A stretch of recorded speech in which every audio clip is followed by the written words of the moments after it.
Thank you, sir. Your thought-provoking address will set a perfect platform for our school. We are extremely thrilled to have with us Dr. Karandikar sir. I request him to say few words of enlightenment.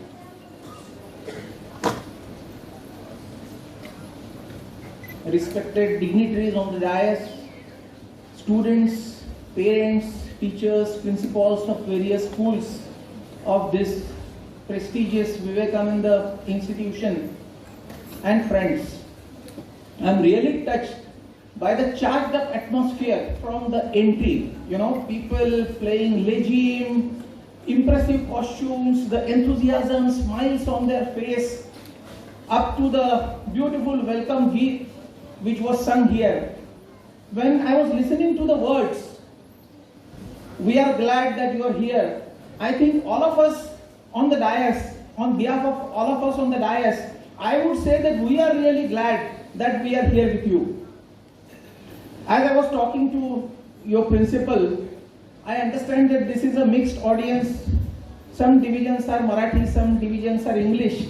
So I was told to talk in mixed Marathi and English.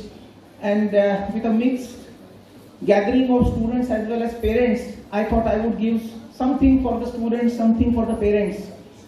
सगळ्यात महत्त्वाची गोष्ट मला इथे अशी वाटते की वेगवेगळ्या प्लॅटफॉर्म्सवर खेळाच्या कॉम्पिटिशन्समध्ये बक्षिसं मिळाली आहेत, हस्तलिखित लिहिलेली आहेत, म्युझिकमध्ये सगळ्या मुला मुलींची प्रगती होती आहे.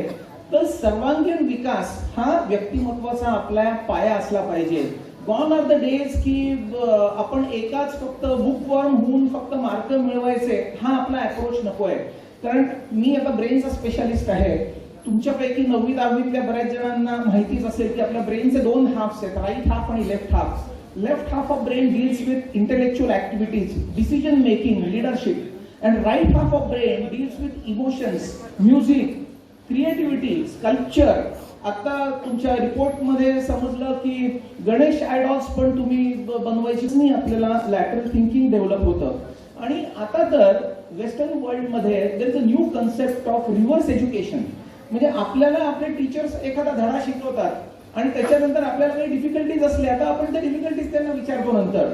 आता रिव्हर्स एज्युकेशन मध्ये तुमच्या मेंदूला उद्दीपित करण्यासाठी अशी कन्सेप्ट आहे की आधी धडा तुम्ही वाचायचा, तुम्ही तो धडा अभ्यासायचा आणि त्याच्यानंतर टीचर तुम्हाला डिफिकल्टी विचारेल to know whether you understood it very well or not.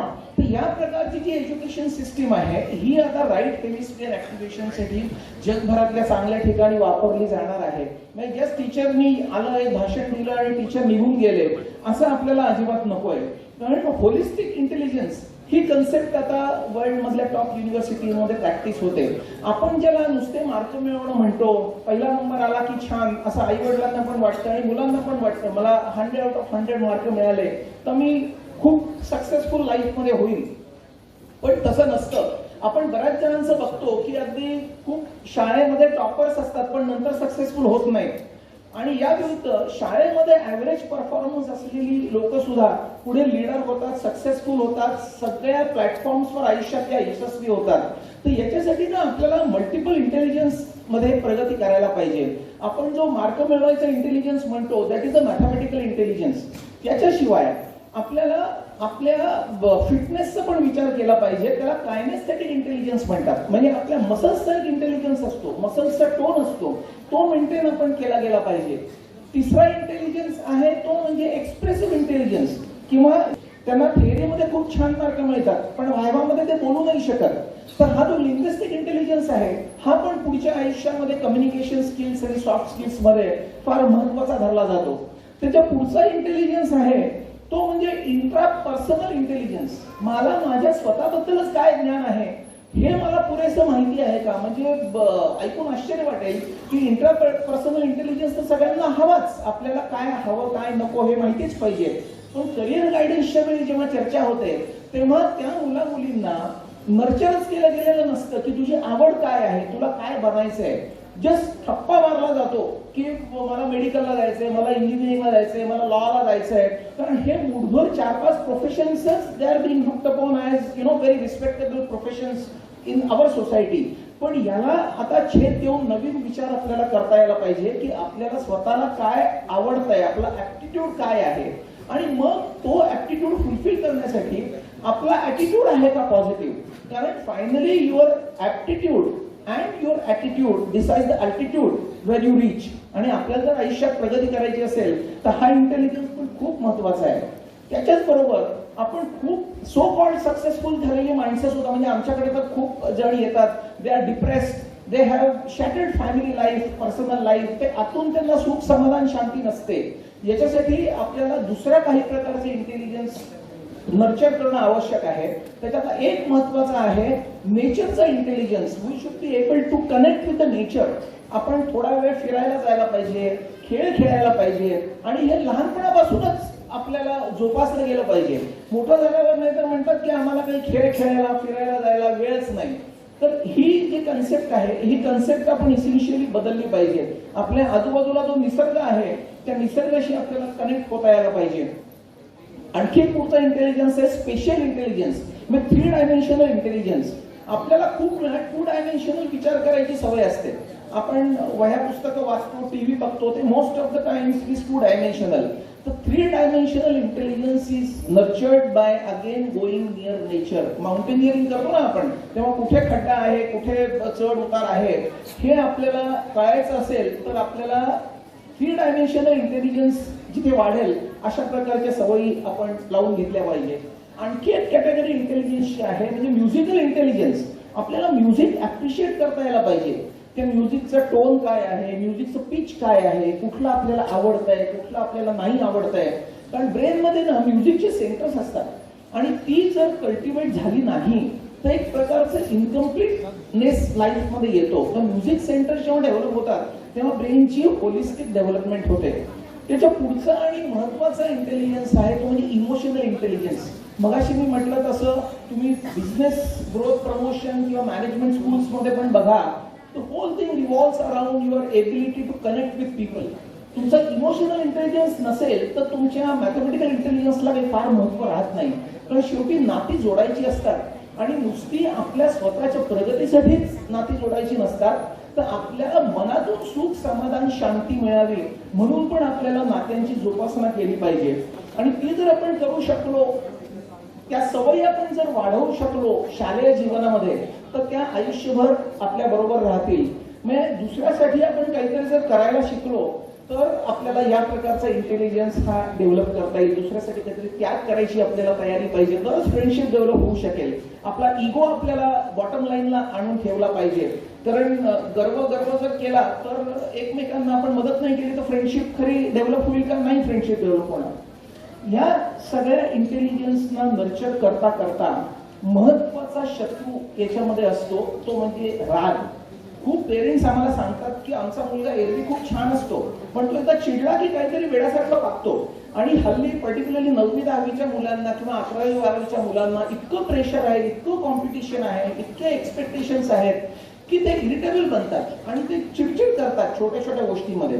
आणि एकदा जर तुमचा अँगर एका ठराविक लिमिटच्या पलीकडे गेला तर तुमचं ब्रेन काम करणं सोडून देतो. मग तुमचा इंटेलिजन्स कितीही असला तरी the brain doesn't get a stable platform to work on. त्याच्यासाठी अँगर आपल्याला कंट्रोल करता येणं हे खूप महत्वाचं आहे. म्हणजे खूप जण म्हणतात की मग काय रागच यायला नको का, आपण काय साधू झालो का? तर राग हा नॅचरल इमोशन आहे, तो प्रत्येकाला येणारच.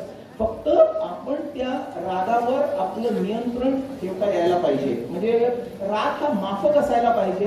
त्या रागाने आपल्यावर इफेक्ट व्हायला नको. म्हणजे आम्ही मॅनेजमेंट सेमिनार्स मध्ये सुद्धा सांगतो की आपल्या सबऑर्डिनेट्सनी चूक केल्यावर त्याला रागवायचंच असतं, पण त्या रागाने आपण इफेक्ट व्हायला नको. ही डिटॅचमेंट जर रागाशी आली, म्हणजे आपण जेव्हा एखाद्याच्या कंट्रोलमध्ये जातो तसं आपण जर रागाच्या कंट्रोलमध्ये गेलो तर आपला परफॉर्मन्स चांगला होऊ शकत नाही. इथे लहान मुलं पण बरीच आहेत, त्यांना एक समजेल असं उदाहरण द्यायला एक छोटीशी गोष्ट सांगतो. एक लहान मुलगा आपल्या वडिलांचं बोट धरून जात होता रस्त्याने आणि त्यांनी एका चोराला 4 पोलिसांनी पकडून साखादंड बांधून ते त्याला पकडून घेऊन जात होते. तर त्यांनी वडिलांना विचारलं की बाबा हे याला का असं दोराने बांधून साखादंड बांधून सगळ्या बाजूनी पोलिसांनी मध्ये हा. तर वडिलांनी सांगितलं की अरे हा मोठा चोर आहे, तो पळून जाऊ नये म्हणून त्याच्या सगळ्या बाजूनी पोलीस आहेत आणि ते आता त्याला जेलमध्ये टाकतील. मुलांचं मन खूप संस्कारक्षम असतं, ते बारीक बारीक गोष्टी नोट करतात, त्यांनी ते लक्षात ठेवलं. काही दिवसानंतर पुन्हा वडिलांबरोबर जात होता आणि राजा त्याच्या सैनिकांबरोबर जात होता. तो म्हणला बाबा बघा मोठा चोर म्हणे, परवा 4च पोलीस होते, आता तर इतके सैनिक आहेत, सगळे आजूबाजूला आहेत राजाच्या प्रोटेक्ट करायला.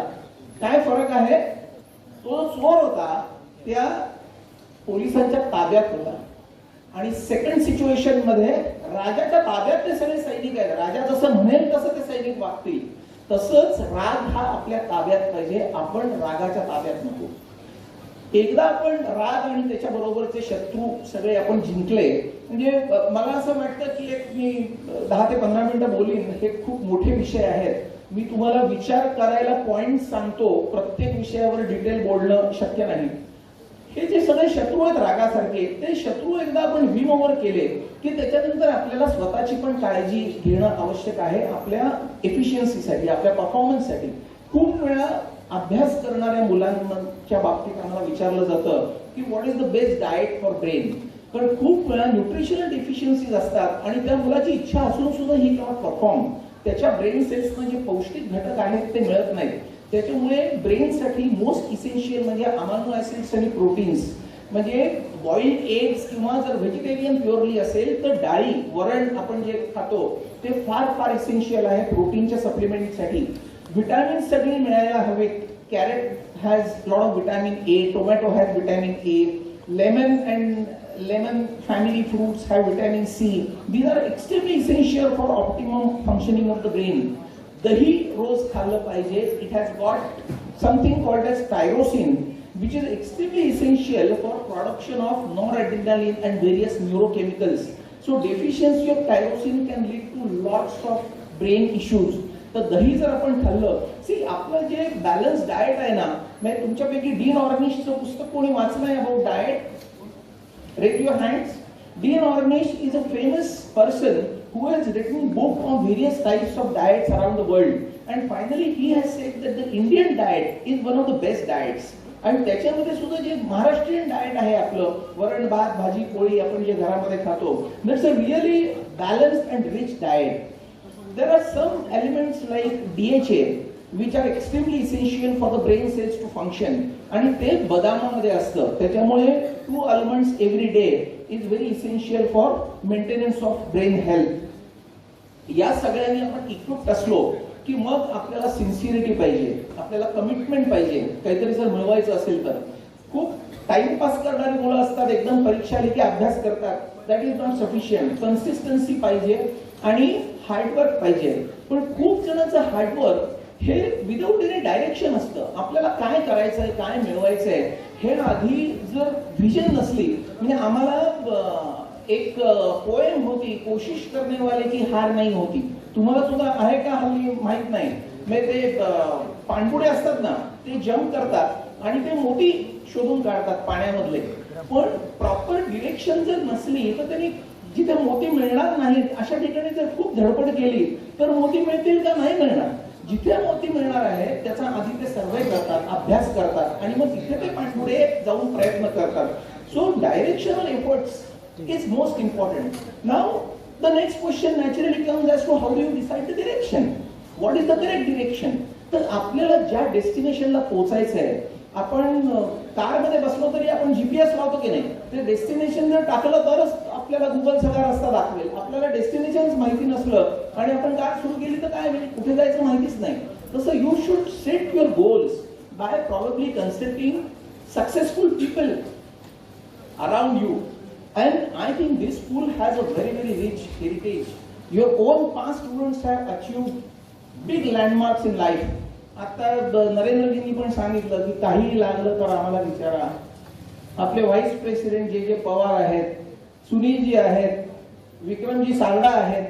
You should go and seek their appointment. की तुम्ही एवढे मोठे कसे झालात, आम्हाला शिकायचं तुमच्याकडून काहीतरी. असं you should gather from people, then set your goals and then go ahead in a very, very positive manner. आणि हे पॉझिटिव्ह प्रोग्रेस करताना मला असं वाटतं one should have a periodic audit about our progress, की आपली प्रगती चांगली होतीये का नाही, का आपण कुठेतरी भरकटतोय. कारण जर भरकटलं तर तारू जसं इकडे जायचं म्हणजे मध्ये तिकडे गेलं तर ते जीपीएसनी पुन्हा करेक्ट करावं लागतं. तसं keep correcting till you achieve your गोल. आणि हे जर तुम्ही सगळं अचीव करू शकलात तर मला असं वाटतं की नथिंग इज डिफिकल्ट. या सगळ्या जर्नीमध्ये तुमच्या पेरेंट्सचा पण रोल खूप महत्वाचा आहे.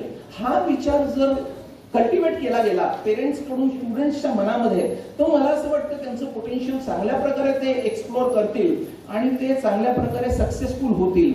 उगीच पेरेंट्सने डिस्प्रपोर्शनेट एक्सपेक्टेशन ठेवायला नको. सगळ्यांनाच असं वाटतं की आपला मुलगा टॉपर व्हावा. आमच्या एमबीबीएसच्या एका प्रोग्रामला मी गेलो होतो कॉन्व्होकेशनला, तेव्हा एमबीबीएस मध्ये सगळ्यांनी टॉपर व्हायला पाहिजे. कारण काय, पोस्ट ग्रॅज्युएशनला ऍडमिशन चांगली मिळाली पाहिजे. एमडीएमएस झाल्यावर हल्ली कोणी थांबत नाही, सुपर स्पेशलायझेशन मिळायला पाहिजे. सुपर स्पेशलायझेशन मिळाल्यानंतर मग कॅपिटल पाहिजे, मोठं हॉस्पिटल काढायला पाहिजे, एक काढली की मल्टिपल हॉस्पिटल्स काढायला पाहिजेत. हे सगळं कुठेतरी लहानपणापासूनच पेरेंट्स कडून बिंबावलं जातं की this is the framework of success. आणि त्याच्यामुळे तो मुलगा किंवा मुलगी इतके ओझ्याखाली दबून जातात की त्यांना फ्रीडम राहत नाही आणि मग कॉन्फ्लिक्ट तयार होतं पेरेंट्स आणि मुलांमध्ये. हे कॉन्फ्लिक्ट तो मुलगा जोपर्यंत डिपेंडंट आहे किंवा मुलगी तोपर्यंत राहतं आणि पुढे तो जो स्ट्रॉंग बॉन्ड पाहिजे तो बॉन्ड कायमचा तुटून जातो. आणि I am saying this after lots of experience and after having interacted with thousands of parents. तर हा बॉन्ड आपण सोडायला नको. आपली मुलं ही शेवटी आपली मुलं असतात, ती आपल्यावर प्रेम करत असतात. एक छोटीशी गोष्ट सांगतो आपल्या लक्षात राहतं म्हणून. एक खरी गोष्ट आहे, एक छोटा मुलगा त्याच्या वडिलांनी घेतलेल्या नवीन ब्रँड न्यू कॉस्टली कारवर आधी हात फिरवत होता आणि नंतर एका खेळ्याने तो त्याच्यावर काहीतरी लिहिताना त्याच्या वडिलांना दिसला. ते इतके चिडले की इतकी माझी महागाची ब्रँड न्यू कार, त्यांनी हातात जी होती काठी ती जोरात त्याच्या बोटावर मारली की तू खेळ्याने कसलं लिहितोयस. आणि त्याला फ्रॅक्चर झालं. वडील त्याला घेऊन गेले हॉस्पिटलला, त्याला प्लास्टर घातलं, फ्रॅक्चर बरं झालं. आणि नंतर हॉस्पिटलमध्ये वडिलांनी विचारलं की तू का त्या माझ्या कारवर एवढं लिहित होतास. तर तो म्हणला काय लिहित होतास आणि का लिहित होतास. तर दोन्ही प्रश्नांची उत्तरं त्यांनी दिली. तो म्हणला की मी लिहित होतो I love you too much papa. आणि खेळाने लिहित होतो कारण ते पुसलं जाऊ नये कधीच, फक्त मला लिहायचं होतं, माझं तुमच्यावरचं प्रेम व्यक्त करायचं होतं. तरी वडिलांच्या डोळ्यात पाणी आलं. तर हा बॉन्ड आपण कम्युनिकेशन जर ऍडिक्वेट नसेल तर हा लहानपणीच वीक करून ठेवतो आणि मग सबसिक्वेंटली पुष्कळ सिनियर सिटीजन्सना प्रॉब्लेम येतात. ज्यांना मध्यम पैसे आहेत त्यांचे प्रॉब्लेम्स वेगळे असतात, टॉप क्लासच्या लोकांचे प्रॉब्लेम्स वेगळे असतात. Fortunately we get a complete spectrum to cater in patients. कारण पेशंट्स कधी गरीब असतात, कधी खूप जास्त श्रीमंत असतात. पण हे सगळं जवळून बघितल्यानंतर मला असं वाटतं की foundation should be of love, affection आणि स्ट्रॉंग फॅमिली बॉन्ड्स. ते जर आपल्याला स्ट्रेंथन करता आले आणि त्याची सुरुवात इसेन्शियली शाळेपासूनच आहे. तर पेरेंटिंगसाठी मी शेवटचा एक पॉइंट सांगेन पेरेंट्सना. एक संस्कृत श्लोक आहे, लालयेत पंचवर्षांनी दशवर्षांनी ताडयेत.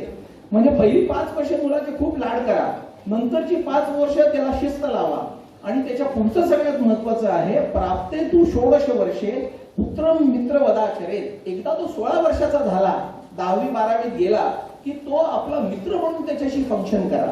पण ती मैत्री कधी होणार, मी आता सांगितलं तसं एकदम ओव्हरनाईट मैत्री कोणाशी होत नाही. अनेक वर्ष मैत्री ही जोपासावी लागते. जसं झाड आपण लावतो, त्याला चांगलं खत पाणी घालतो, ते जर नाही घातलं तर ते झाड फोफावत नाही. रिलेशनशिप मध्ये एकदम ओव्हरनाईट रिलेशनशिप बिल्ड करण्याचा आजकाल प्रयत्न केला जातो, तो कधीच सक्सेसफुल होत नाही. कारण आज मी झाड लावलं आणि उद्या मला आंबे खायचे ही जर वृत्ती असली तर माणूस तो कधीच सक्सेसफुल होऊ शकणार नाही, पुढे जाऊ शकणार नाही. त्याच्यामुळे मला असं वाटतं की दोन्ही बाजूनी पेरेंट्स, टीचर्स यांच्याबरोबर पण रिस्पेक्टफुली आपण इंटरॅक्शन केली पाहिजे. आता मी प्रिन्सिपल मॅडमशी बोलत होतो तसं त्या सांगत होत्या की खूप वर्षापूर्वीची पण लोक आम्हाला भेटतात. तर हा बॉन्ड जोपासणं हे खूप गरजेचं आहे. आणि मुलांना सांगतो शाळेतल्या आठवणी आपल्याला जन्मभर राहतात. आताच नरेंद्रजी म्हणले की मला माझे पण शाळेतले दिवस आठवत आहेत. तसं आपण या आठवणी या चांगल्या ठेवायच्या का वाईट ठेवायच्या हे आपण आपलं ठरवायचं आहे. त्याच्यामुळे जितकं आपण चांगलं करू शकू शाळेमध्ये असल्यापासून तेच आपल्या यशाचं द्योतक ठरेल. आणि मला असं वाटतं की सुख, समाधान, शांती is essentially in giving back. Giving back साठी तुम्ही खूप करोडपती लागत नाही आणि लाखाची डोनेशन्स द्यावी लागत नाहीत. आपल्या एन्शियंट फिलॉसॉफीमध्ये सांगितलेलं आहे की कोण काय कसं घेऊ शकतो. म्हणजे आपण एखाद्याकडून लोन घेतो, आपण बँकेकडून लोन घेतो, ते लोन आपण फेडतो बँकेचं. तसं आपण लहानपणापासून मोठे होईपर्यंत आपल्या यशामध्ये ज्या ज्या लोकांनी कॉन्ट्रीब्युट केलेलं आहे त्यांना फुलाची पाकळी if you attempt to give back, तर तेच लोन फेडणं होईल.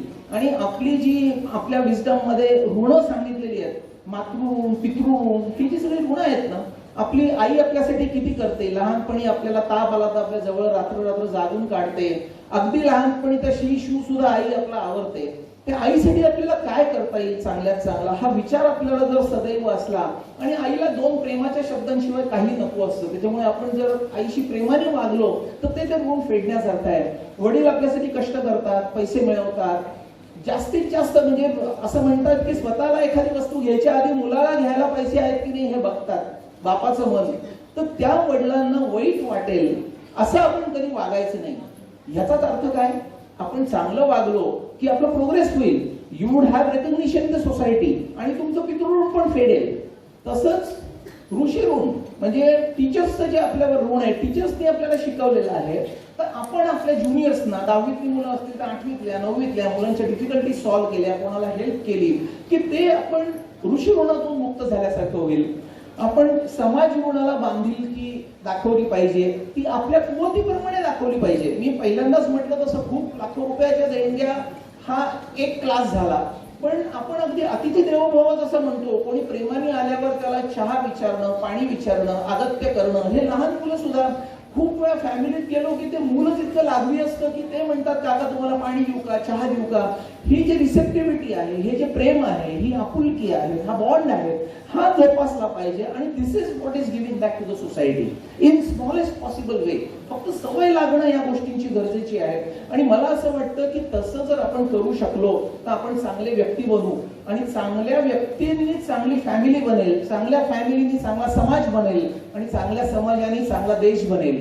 विवेकानंदचा आपल्याला आदर्श आहे. स्वामी विवेकानंदांच्या फोटोला पण आता हार घातलेला आहे. त्यांनी जे आपल्याला सांगितलं होतं, arise awake and wait not till you achieve the goal. त्या स्फूर्तीने, त्या मोटिवेशननी आपण चांगल्या मार्गाने जर काम करू शकलो तर मला असं वाटतं आपण यशस्वी होऊ. सो मला असं वाटतं finally we should remember that we should be in a position to give the world the best you have, and the best would surely come back to you. हे सगळं करताना एक विसरायचं नाही की you must have a mission to achieve. You should nurture the passion to be able to achieve that mission, but you should never forget compassion. Compassion सगळ्यात महत्त्वाचं आहे, कारण फायनली चांगला माणूस बनायला a person's most valuable asset is not a brain loaded with knowledge, but it is a heart full of love and an ear open to listen to others and a hand willing to help.